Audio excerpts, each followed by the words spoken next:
इस कहानी के पिछले एपिसोड में आपने देखा दोस्तों कि किस तरह से एक कंजूस मालिक जो है वो अपने नौकर को परेशान करता है नौकरी छोड़कर भागने के लिए, क्योंकि कुछ ऐसी शर्तें उसकी होती हैं जिनकी वजह से उसे तनख्वाह नहीं देनी पड़नी थी। लेकिन जो नौकर था भोला, वो भी किसी से कम नहीं था, उसने भी जीना हराम कर रखा था, नाक में दम करके रखा था। तो चलिए अब इस पार्ट के अंदर कहानी को आगे बढ़ाते हैं। भोला के रात वाले किस्से से बहुत परेशान थे दोनों मालिक और मालकिन।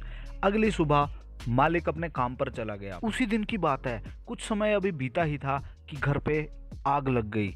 मालकिन ने जल्दी से घबराहट में भोला को बुला दिया। भोला को बोला कि जल्दी से दुकान पे जाके सेठ को बता के आओ, मालिक को बता के आओ कि घर पे आग लगी है। ठीक है, तो मतलब इन्फॉर्म तो करना था।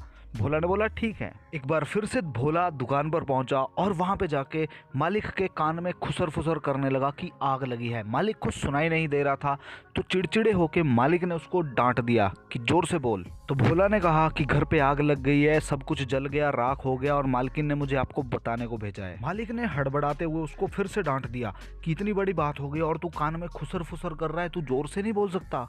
तो इस पर भोला ने मुस्कुराते हुए कहा कि पिछली बार जब मैं आया था ना, तो आपने मुझे कहा था कि घर की कोई भी बात हो कान में बोलनी है, लोगों के सामने जोर से नहीं बतानी है। मालिक ने अपना सर पकड़ा और उसको बोला कि भैया अगर घर पे आग लगी थी तो मिट्टी डाल, रेत डाल, उस पे पानी डाल, उसको बुझाना था तूने, तू यहाँ क्यों आ गया भाग के। इतना बोल के वो घर की तरफ भागे। उन्होंने पूरे जोर शोर से, लोग भी इकट्ठा हुए, आग वाग बुझाई। तो डेली कुछ ना कुछ ऐसा हो जाता था कि मतलब जो भोला था वो उनको अच्छा खासा तंग कर रहा था। वो परेशान थे, मालकिन परेशान थी, मालिक उससे परेशान हो गया था। लेकिन शर्तें क्या थी कि अगर वो निकालेंगे ना भोला को, तो उनको 1 साल की तनख्वाह देनी पड़ेगी और साथ में कान भी कटवाने पड़ेंगे मालिक को। तो वो नहीं निकाल पा रहे थे उसको चाह के भी। इसी तरह दिन बीतते गए।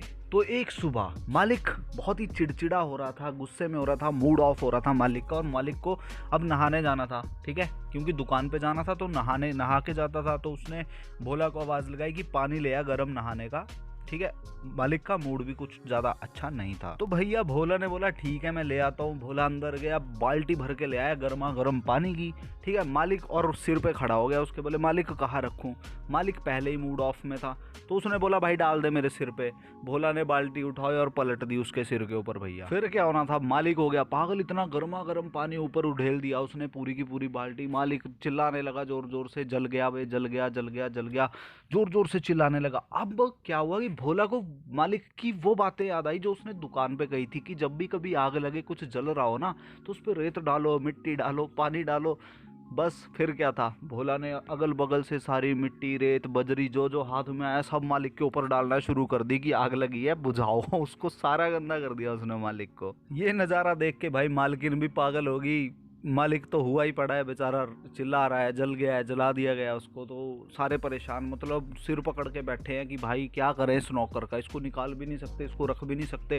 मालकिन तो सिर होगी मालिक के, भाई निकाल तू इसको, ये बंदा हमें नहीं चाहिए। मालिक बोले भी मेरे नाक का सवाल है, पूरे शहर में बेइज्जती हो जाएगी अगर निकालूंगा, और 1 साल का तनख्वाह इसको और देना पड़ जाएगा। अब भाई फिर से दिल पे पत्थर रख के मालिक ने उसको नहीं निकाला। फिर वैसे ही दिन बीत रहे हैं। अब उसने एक प्लान बना लिया कि इसको कम से कम रोटी खाने को दो, बस इतना खाना इसको खाने को दो कि ये जिंदा रहे, और काम लो इससे दबा के, खुद ही भाग जाएगा यहाँ से। अब उसको परेशान करने के लिए मालिक और मालकिन ने एक युक्ति सोच डाली, एक प्लानिंग कर डाली। अगले दिन उन्होंने भोला को बुलाया और बोला भैया यहाँ से 15-20 मील दूर चल के जाएगा ना, तो वहाँ पे हमारी एक ज़मीन है। ठीक है, बहुत बड़ा टुकड़ा है ज़मीन का, कई एकड़ में या जो भी है।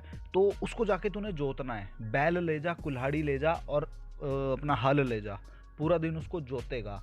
मालिक ने मालकिन को चुपके से ये भी बोल दिया खाना वाना कम ही खिलाइए इसको, भूखे पेट वहाँ पे जब रगड़ा बजेगा ना इसको, धूप का, बैलों का, ज़मीन का, तो सब अक्ल ठिकाने आ जाएगी। और उसको ये भी बोला कि जब शाम को वापिस आएगा ना, तो हमारे लिए खरगोश लेता हुआ, ये गोश्त खाना है, हमें मीट खाना है। भोला ने बोला ठीक है मालिक, खरगोश भी ले आऊंगा, और बताओ। बोले और एक काम करिए, जलाने के लिए लकड़ियां भी लेता आइए शाम को, जब तू खरगोश का शिकार करके लाएगा हमारे लिए लकड़ियां भी ले आना साथ में थोड़ी बांध के। भोला ने बोला ठीक है, और बैल उठाए, बैलों को चलाया, हल उठाया, अपना कुल्हाड़ी लिए और चल पड़े जी कई मील चलने के बाद भोला पहुंच गया जमीन पे। वहां पे एक बढ़िया सी छाया देख के खुद पड़ गया उसमें छाया में और सोचने लगा कि क्या करूंगा पूरा दिन आज। बैलों को उसने छोड़ दिया, हल साइड में पड़ा है, कुल्हाड़ी साइड में पड़ी और सोच रहा है कि अब क्या करूं। मालकिन ने खाना भी कम खिलाया था तो रास्ते में उसके पास थोड़े बहुत पैसे थे तो वो मूंगफली ले आया था, तो मूंगफली खा रहा है छाया में बैठ के आराम से। खेत नहीं जोत रहा है, बस मूंगफलियां खा रहा है और सोच रहा है कि क्या करूं। और उसके माइंड में मूंगफली खाते खाते वो ना आइडिया आ गया। तो उसने क्या किया, कुल्हाड़ी उठाई और जो हल पड़ा था ना साइड में, सारे हल को उसने कुल्हाड़ी से तोड़ मरोड़ के काट पीट के एक लकड़ियों का ढेर इकट्ठा कर दिया और उनको आपस में बांध दिया और लकड़ियां तो हो गई। फिर उसने मन ही मन सोचा कि लकड़ियां तो हो गई घर ले जाने के लिए। हल को तोड़ फोड़ के हल की लकड़ी जो निकली ना उसको उसने तैयार कर दिया घर ले जाने के लिए शाम के लिए। तो जलाने वाली लकड़ियों के साथ साथ उन्होंने खरगोश का मीट भी मंगवाया था। अब क्या हुआ कि भोला इधर उधर घूमने लगा, उसको मिला एक मरा हुआ कुत्ता। शाम का वक्त है अब जाने वाला, ठीक है। तो उसने वो मरे हुए कुत्ते को पूंछ से पकड़ा, लकड़ियों का गट्ठा बांध के रख दिया सर पे और चल दिए जी घर की तरफ। बैलों को छोड़ दिया है खुला। थोड़ी सी रात होने वाली थी और घर पहुंच गए जी।